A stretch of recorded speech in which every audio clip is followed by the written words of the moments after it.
ये विषय नहीं है और हमसे संभलने वाला भी नहीं। कलिकाल का ऐसा विकराल रूप है। पर हम चाहते जरूर हैं कि हमारी बात अगर कानों तक पहुंच जाए और मान ले तो बच जाए। हमारे बच्चे अब बिगड़ने के मार्ग में खड़े हो चुके हैं, क्योंकि ना तो शास्त्र मानते हैं और ना अपने बुजुर्गों की बात मानते हैं, माता पिता बाबा दादा, अच्छा, और ना उनके संतों पर श्रद्धा है, क्योंकि बचपन से ऐसे सीरियल देख रहे हैं। अब आजकल सीरियल में किसी भी नौटंकी नाटक में, फिल्म में जो संत दिखाया जाता है वो ऐसा दिखाया जाता है कि ऐसा कोई पापी नहीं होगा जैसे वो पाप करते हैं। बेविचार, वो ड्रग्स वो बेचते हैं, छल कपट सब ऐसा दिखाया जाता है। ऐसा होता भी होगा, क्योंकि दोनों पक्ष है। अगर असली नोट है तो नकली नोट भी है, अगर नकली है तो उसका असली भी तो होगा, क्योंकि अगर असली कॉपी नहीं हुई तो नकली कॉपी कैसे हो गई। तो जब तक संतों की बात, शास्त्र की बात और पूज्य जनों की बात नए बच्चे नहीं मानेंगे तो उनको ये ज्ञान नहीं कि मेरा हित किस में है। अच्छा, मन जो है ये बेईमान, बहुत जन्मों से बेईमानी करता आ रहा है। अब नए नए बच्चे हैं, उनके सहपाठी जो हैं, चाहे वो बच्ची सहपाठी हो चाहे बालक सहपाठी हो, उनको ऐसा संग मिला है, मोबाइल का रंग और भारी कुसंग। अब उनको ये लगता है कि इंद्रियों के द्वारा मनोरंजन करना कोई खास बात नहीं, कोई पाप नहीं, कोई अपराध नहीं और शासन कोई नहीं। भाई, आप अगर बालिग हैं, आपका मन है, आप गलत कर सकते हैं। अगर कोई पूछता है तो आप कह सकते हैं सरकारी पास है, ये बात पास है, आप बालिग हैं, आप हमारे पास शासन करें, हम दोनों राजी हैं, आप क्या करोगे। अच्छा, उस समय तो राजी हो गए और तब तो है नहीं, सुख है नहीं इस विषय में। फिर जब देखा कि हम जिसके लिए राजी हुए थे वही हमारा नहीं हुआ, अब क्या करें। अब उसको भय लगा कि अगर ये बात माता पिता जान जाएंगे तो क्या होगा। अब सामने वाला उसको ब्लैकमेल कर रहा है कि हम वीडियो भेज देंगे। उसको लगता है मर जाओ तो अच्छा है, नहीं हम क्या जवाब माता पिता को देंगे, क्या लोक में देंगे। और ऐसे बहुत से बच्चे अपनी जान को नष्ट कर देते हैं।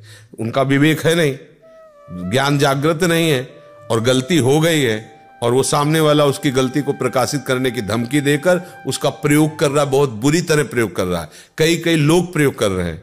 अब वो क्या करे, फिर से एक ही उपाय उसको नजर आता है, क्योंकि ज्ञान नहीं है ना, आत्महत्या कर ले।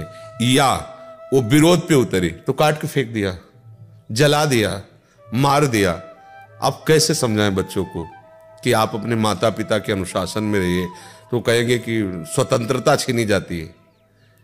भला कोई भी माता पिता अपने बच्चों को, वो बहुत ही दुष्ट होगा तो बात अलग, नहीं, अपने बच्चों का शोषण नहीं करेगा। वो यही सोचेगा मेरा बच्चा सुखी रहे ना। अब हम कैसे समझाएं, आज का समय ऐसा चल गया कि हमारी बात नहीं मानी जाएगी। ये हम कहते हैं दोस्त बनाना पाप नहीं है, दोस्त बनाओ। लड़की लड़की को भी दोस्त बना सकती है, लड़के लड़की को भी दोस्त बना सकते हैं। अपने लोग पढ़े हैं, स्कूल में पढ़े हैं, बच्चे बच्चियां सब साथ खेल रहे, कबड्डी खेल, पर दुर्व्यवहार गलत, वासना तो गलत है ना।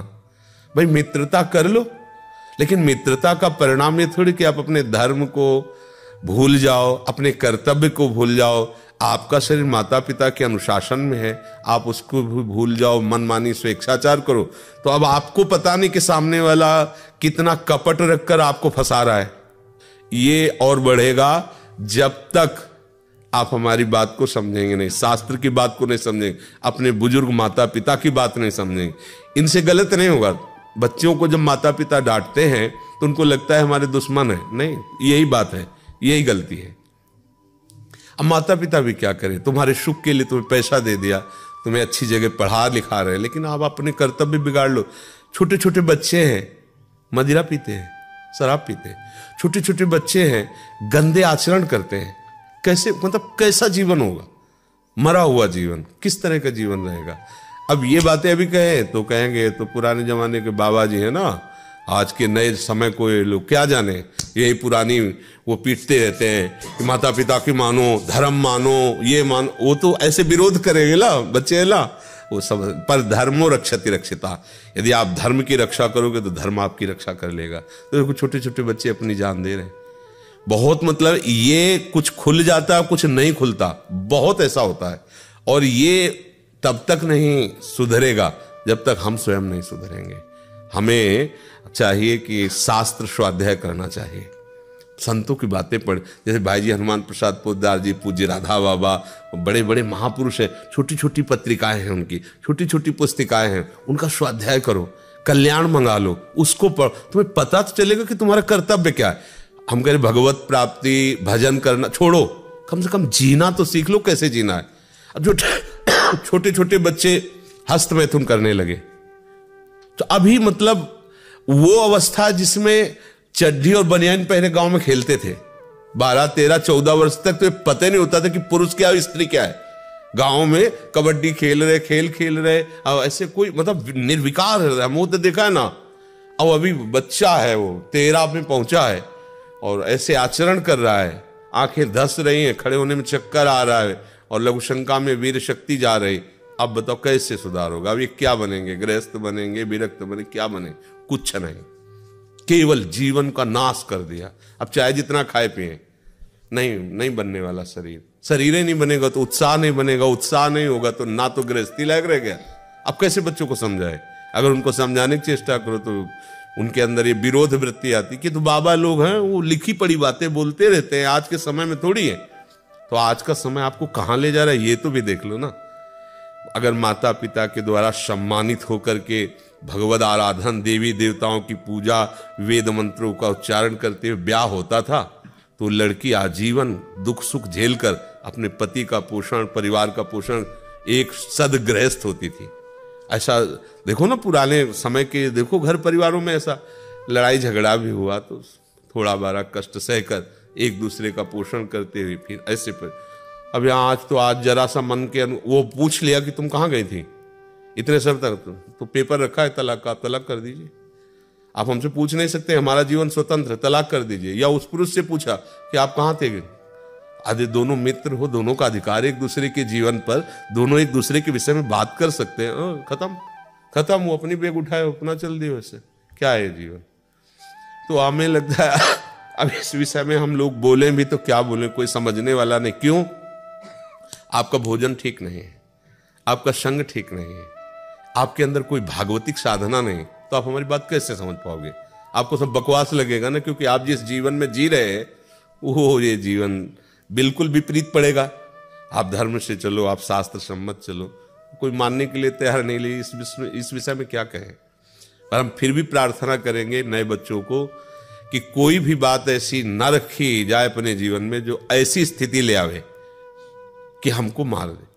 आखिरकार तुम्हें कोई मान लो दोस्त मिला है, आपको ले जा रहे, तो आप इतना नहीं समझ सकते कि क्या कर सकता है, चाहे पुरुष हो चाहे लड़की हो, क्या कर सकता है। आपके पास अधिकार कौन सा है अपने को देने का? गुरुजन है, माता पिता, थोड़ा उनकी भी सलाह। हम कोई भी वस्तु जब ग्रहण करते हैं तो या तो हम में योग्यता हो और या फिर हम योग्य पुरुषों की सलाह ले, दोनों बातें होती। राजा सर्वसमर्थ होता है पर मंत्री सलाहकार होते हैं। तो अपने बच्चे हैं, अपने गुरुजन बड़े जन हमारे सलाहकार है। अगर हम कोई कदम रखें तो बुजुर्गों और माता पिता को चाहिए कि बच्चों के साथ मित्रवत व्यवहार करें, माता पिता की तरह व्यवहार न करें, दोस्त की तरह, कि वो अपनी हर बात आपसे शेयर कर सके, बता सके। बैठाल के करना चाहिए, चाहे बच्चा हो चाहे बच्ची हो, कि देखो तुम्हारे माता पिता तो हैं लेकिन तुम्हारे दोस्त भी हैं, ये तुमसे बड़ी से बड़ी गलती हो जाएगी तो भी हम तुम्हारा साथ देंगे, पर हमसे छुपाना मत। तुम जहां कहोगे, जैसे कहोगे, हम खड़े हैं वहां, पर हर बात हमारे नॉलेज में होनी चाहिए। इतना अपने बच्चे को प्यार देना। देखो अगर प्यार नहीं दोगे, शासन केवल करोगे, तो फिर बच्चे हाथ में नहीं आएंगे। उनको इतना प्यार हो कि उनको लगे कि मैं अपनी गलती अगर माता पिता से कहूंगे तो मुझे बचा लिया जाएगा। अब जैसे उसने देख लिया कि अगर ये बात माता पिता जान गए तो जिंदा मार डालेंगे, इतना भय है, और वो आदमी समाज में विख्यात कर देगा। अब क्या करें? उनको ये बच्चे हैं, बस एक ही रास्ता निकलता है कि अपने आप को खत्म कर लो। और ये घोर अज्ञान की बात है। ये जीवन ऐसे थोड़ी मिला है नष्ट करने के लिए। हाँ, इस लोक में परलोक में सदैव आनंदित रहो, ऐसे आचरण करो, ऐसे भाव से चलो। माता पिता को चाहिए कि बच्चों को छूट के साथ विवेक भी देने की चेष्टा करें, उनको ज्ञान देने की चेष्टा। एक छोटा सा बच्चा मिला तो बताया, हमारा टीचर हमको सिखाता है कि बेड स्पर्श क्या है, बेड मतलब गंदा स्पर्श क्या है, गंदा देखना क्या है, गंदा छू। हमें अच्छा लगा छोटे बच्चों को ज्ञान तो हो रहा है कि अगला ऐसे छू रहा है तो गलत हो रहा है, ऐसे देख रहा है तो गलत हो रहा है। ऐसे माता पिता को भी अपने बच्चों को सावधान करना चाहिए। नहीं आगे समय ऐसा आता जा रहा है कि आप तो सब देख ही रहे हैं, आप तो संसार में हैं, हमें तो कभी कोई छुटपुट घटना सुनने को मिलती है, आप लोग तो पेपर है समाचार देखते ही हैं। और नए बच्चों में क्या है कि एक नवीन जीवन मिला है, तो उनको मनमानी करने के लिए अच्छा लगता है, उनको लगता है हमारे मनमानी पे कोई शासन न करे, और शासन के बिना ठीक नहीं रहेगा। मनमानी तो मन तो बहुत विचित्र, कहीं भी कैसे भी फंसा देगा।